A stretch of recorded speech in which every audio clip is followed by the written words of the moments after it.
यकीन जाने जितने ये देखने में शानदार लग रहे हैं, खाने में भी उतने ही मज़ेदार हैं।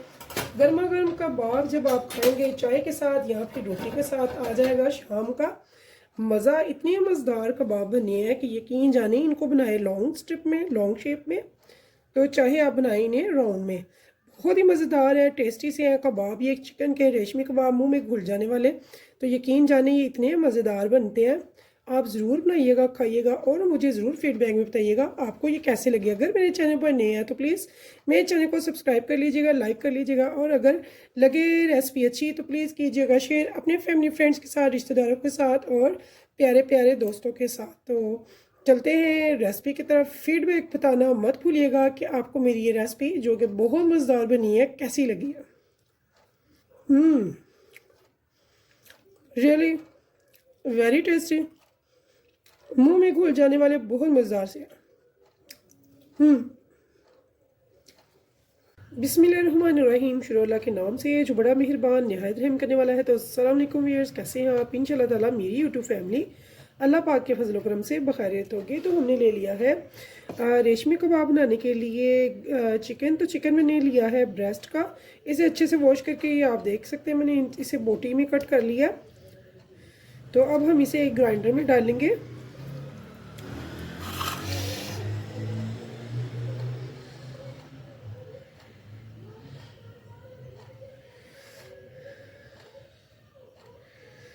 अब इसे हम डालेंगे ग्राइंडर में थोड़ा थोड़ा करके, और इसे करेंगे अच्छे से ग्राइंडर। बहुत ही बारीक होना चाहिए इसका एक एक रेशा, तो फिर अच्छा सा बनेगा रेशमी कबाब, ठीक है।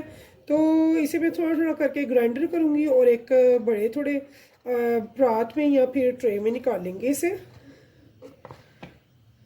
तो ये देखिए जी कितना चाहिए इसने ब्लेंडर ने, कीमा हमारा बिल्कुल स्मूथ कर दिया। बिल्कुल ऐसे होना चाहिए, कोई रेशा ना हो बीच, बहुत मुलायम। तो ऐसे ही ये सारा करूँगी मैं बीच में। आपको इन दोनों में वाज़ेह फ़र्क नज़र आ रहा होगा क्योंकि मैंने इसमें अदरक लहसुन और साथ में ग्रीन चिली डाल के तो इसे ग्राइंडर किया है अच्छे से, और वो मैंने सिंपल कीमा गोश्त जो था चिकन का उसे ग्राइंडर किया था।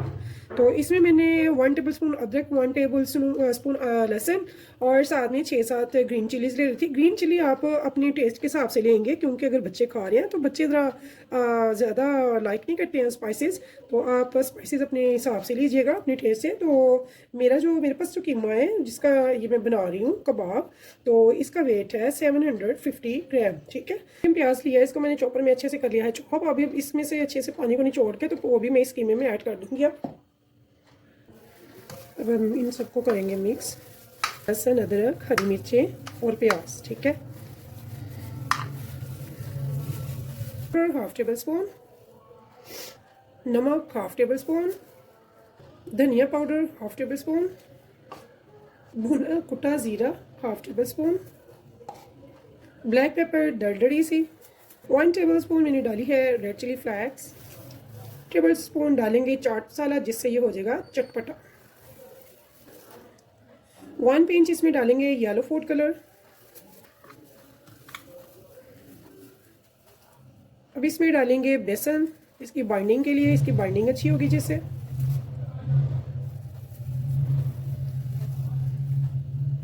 तो मैंने भर भर के 3 टेबलस्पून अभी डाले हैं। यहाँ पे मैं डाल रही हूँ 1 टेबलस्पून भर के घी का, जिससे हमारे जूसी रहेंगे। तो अब हम इसको अच्छे से करेंगे मिक्स। बिस्मिल्लाह।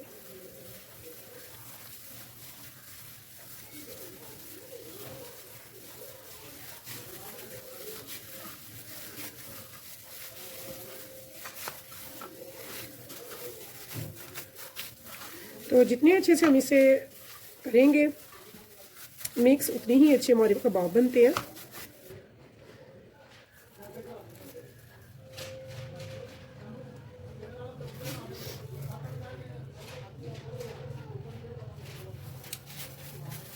तो इसमें टोटली अभी तक मैंने डाले हैं 6 चम्मच, 6 टेबल स्पून बेसन के।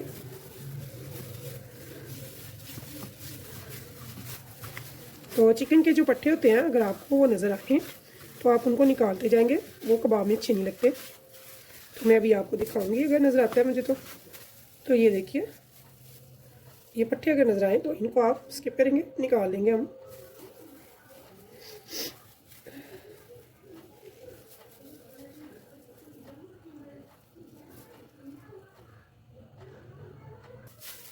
ऐसे आप पकड़ेंगे तो अगर आपके हाथ में बिल्कुल सही ठहर रहा है, सही शेप दे रहा है आपका कबाब, तो फिर ये ठीक है। ठीक है, तो ये हमारे लिए बेस्ट है।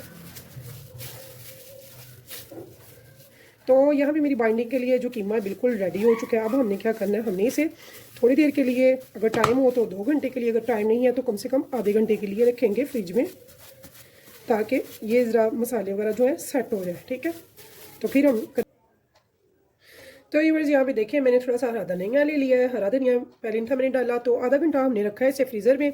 तो यहाँ पे मैं ले रही हूँ 1/2 टीस्पून मीठे सोडे का। जी हाँ, मीठा सोडा यहाँ पे हम लेके एक बार इन सब चीज़ों को फिर से मिला देंगे। तो बहुत ही अच्छी सी हमारी जो डो है वो सेट हो चुकी है।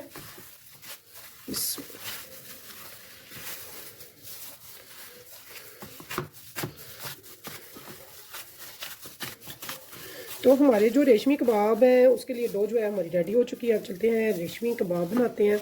तो मीठा सोडा पहले आपने नहीं डालना। इससे क्या होगा, इससे ये होगा कि हमारे जो कबाब हैं वो सिकुड़ेंगे नहीं, बहुत ही अच्छे से फूले फूले हुए बनेंगे, जो कि बहुत अच्छे लगेंगे।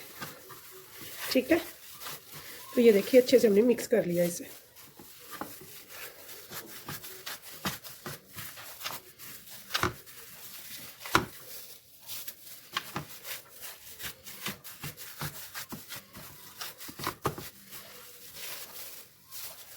अब ये आपकी चॉइस है कि आप कौन से वाले यूज़ करना चाहते हैं, बनाना चाहते हैं कबाब यानी कि लॉन्ग फॉर्म में, या फिर बनाना चाहते हैं बिल्कुल राउंड शेप में। ठीक है, तो ऐसे हम थोड़ा सा पकड़ेंगे कीमा। जितना आपने बनाना है कबाब, बारीक बनाने हैं, थोड़े मोटे बनाने हैं, जैसे भी बनाने हैं।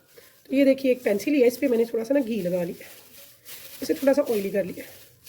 तो मे भी आपके पास अगर सीख नहीं है तो आप ऐसे इस पर लगा के ऐसे दबा दबा के तो इसे शेप दे लेंगे बहुत अच्छी सी। तो एक तवा या पैन अच्छा सा लेके उसको रख देंगे चूल्हे पे, और नीचे आंच जो है वो मैंने कर दी है ऑन। अभी मैंने लो टू मीडियम रखी है और ऊपर थोड़ा सा घी डाल दिया। ठीक है, तो ये देखिए जी, जितने चाहें लॉन्ग बना लें, जितने चाहें शॉर्ट बना लें, ये आपकी अपनी चॉइस होगी।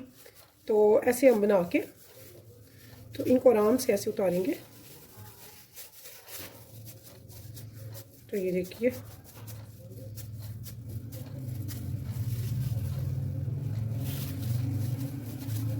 ठीक है, और इसको मैं तवे पे डाल दूंगी, यानी कि पैन या तवा जो भी आप लेना चाहें। इसी शेप में डाल दूंगी, लॉन्ग शेप में। कुछ मैं डालूंगी राउंड, तो राउंड मुझे ज़्यादा पसंद है, तो ज़्यादा हम राउंड ही बनाएंगे। ये फॉर एग्जांपल मैंने आपको बताया कि अगर आप चाहें लॉन्ग शेप में तो आप ऐसे इसे लॉन्ग शेप देंगे आसानी के साथ। घर में बच्चों की पेंसिल्स वगैरह होती हैं, आप उसे यूज़ कर सकते हैं।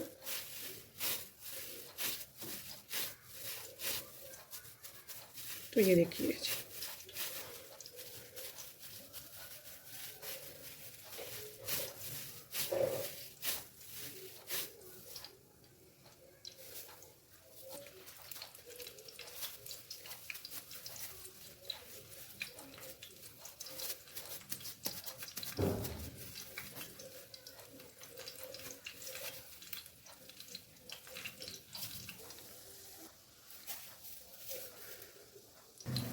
तो ऐसे ही वर्ड्स ये सारे कटलेट शेप में मैं अब बना लूँगी कबाब। और याद रखिएगा हमें इनको लो टू मीडियम पे ही पकाना है, वरना क्या होगा, ऊपर से तो कलर आ जाएगा कबाब पे, लेकिन जो है अंदर से वो कच्चे रह जाएंगे, तो वो नहीं सही है। हमने इनको लो टू मीडियम पे पकाना है। तो मेरा तो ये फेवरेट तवा है, क्योंकि इसकी साइडें बिल्कुल पैन की शेप में है। एक तो घी जो है वो बाहर नहीं आता है, दूसरे ज़्यादा बड़ा है जिसकी वजह से। तो इसी तरह से अब मैं सारे करूँगी, लेकिन करूँगी लो टू मीडियम पे। हल्का सा कलर आने पे मैं इनको यहाँ से डिश आउट करती जाऊँगी और दिखाऊंगी आपको डिश आउट करके। तो अगर आपको मेरी रेसिपी पसंद आए तो प्लीज़ मेरे चैनल को लाइक सब्सक्राइब करना मत भूलिएगा।